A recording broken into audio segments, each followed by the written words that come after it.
everyone, this is Hunter at Vapor Honing Technologies. Today we are going to be talking about removing weld burns from different parts. So as you can see, this is what these two parts started as. Obviously this part looks bad. The one in the middle here, we dual processed. So we put it in a very fine aluminum oxide and then we put it in a glass bead. So obviously you can see the glass bead gave it this very high shine, high polished finish. But something that's cool about this process that you can do is that you can actually mix abrasives. So on the left here, we have a glass bead aluminum oxide mix. So this is actually pretty much cutting your processing time in half by using this mixture. You're still gonna get the quality like polish out of it, but it's gonna tone it down a little bit just because of the aluminum oxide.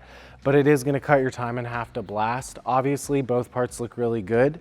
If you guys have any questions, please give us a call, 828-202-5563.